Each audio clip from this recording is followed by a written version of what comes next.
Bom, a gente volta a falar sobre o CIPAC, o evento conservador que ocorreu no sul do Brasil nesse final de semana, o CIPAC. Durante o evento, o ex-presidente Jair Bolsonaro e o presidente da Argentina, Javier Milei, receberam relatórios sobre violações contra presos do 8 de janeiro. A informação segue em destaque no nosso site. O documento foi entregue a aliados dos dois líderes pelos advogados Carolina Siebra e Ezequiel Silveira, integrantes da Associação dos Familiares e Vítimas do 8 de janeiro.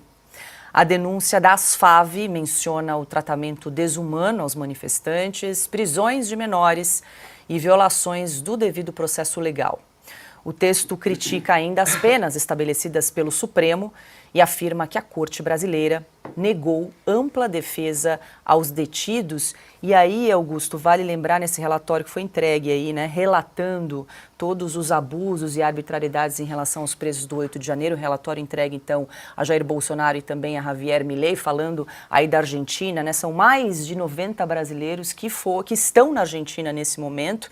Eles têm aí 3 meses de refúgio garantido, são envolvidos no 8 de janeiro, que estão na Argentina, e daí a importância também de Javier Milei receber esse relatório do que está acontecendo efetivamente no Brasil, e depois, claro, o órgão lá, que é a Comissão Nacional de Refugiados da Argentina, que vai avaliar caso a caso se oferece ou não asilo político. Mas acho importante ressaltar aí que tem muitos brasileiros que estão na Argentina, brasileiros esses que respondem aí a processos pelo 8 de janeiro. Milei deixou claro que não vai devolver ninguém, não vai fazer o que fizeram o Tarso Genro e o Lula com os dois lutadores americanos em 2007, cubanos que estavam no Brasil para os Jogos Pan-Americanos, no Rio, tentaram escapar para a Alemanha e foram devolvidos num avião venezuelano cedido, pelo governo bolivariano para Cuba.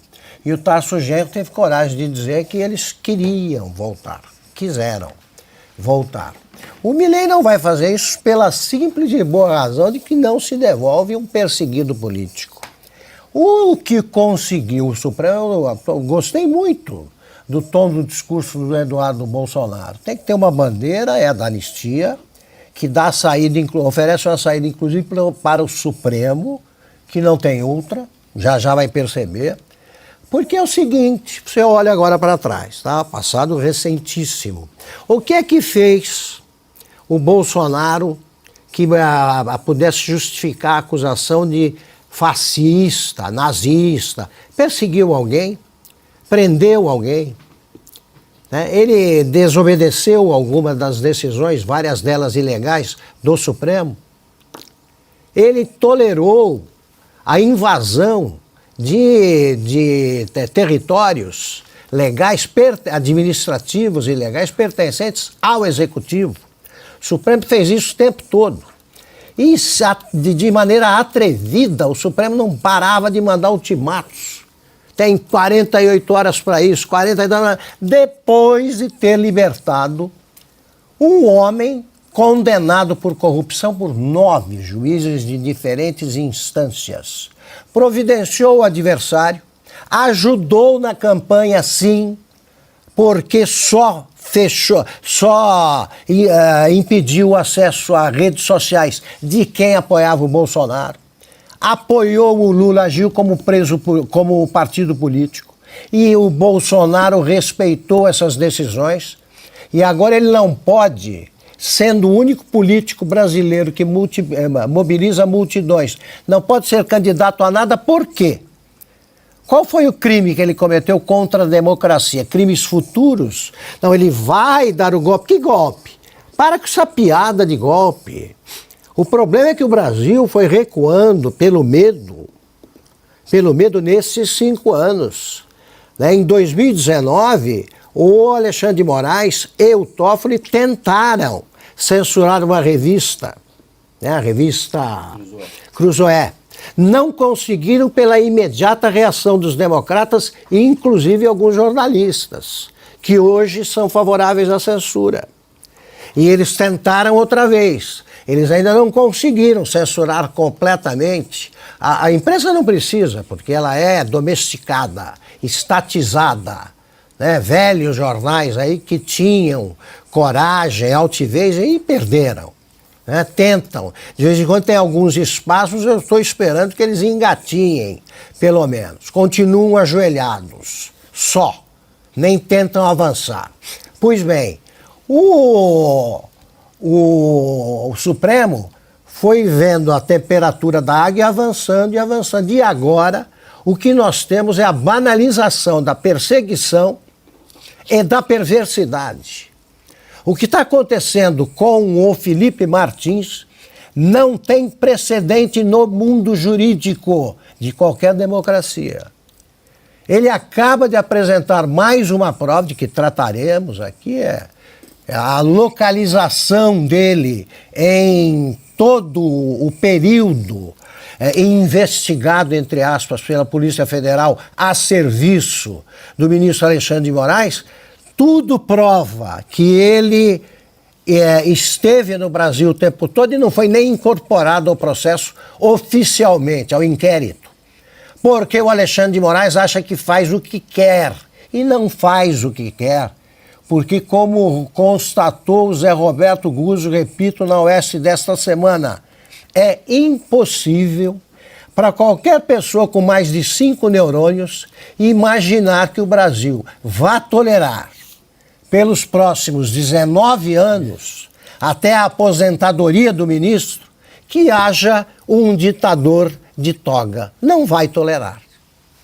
Piotr, rapidamente, que balanço que você faz do CIPAC nesse final de semana? Algumas pautas em comum foram abordadas, né, pela direita, a questão dos presos pelo 8 de janeiro, dos presos políticos, o pedido de anistia, a estratégia aí, né, de trazer novas lideranças para a direita. Qual é o balanço final aí desse evento, Piotr? Bom, eu tenho o privilégio de falar depois do Augusto, do Silvio e da Ana. Eu vou resumir aqui só o que ficou muito claro. A esquerda perdeu o protagonismo das ruas, perdeu o protagonismo do debate e perdeu o protagonismo desses eventos. Porque nos anos 90, quem fazia esse evento era só a esquerda. A direita hoje existe.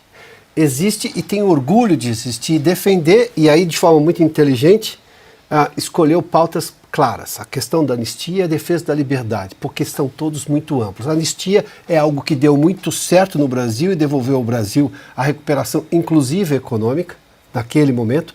Tudo que aconteceu de positivo no Brasil posteriormente à anistia teve a participação dos anistiados. O país foi pacificado em algo que naquele momento vivia, obviamente, numa situação muito mais complicada.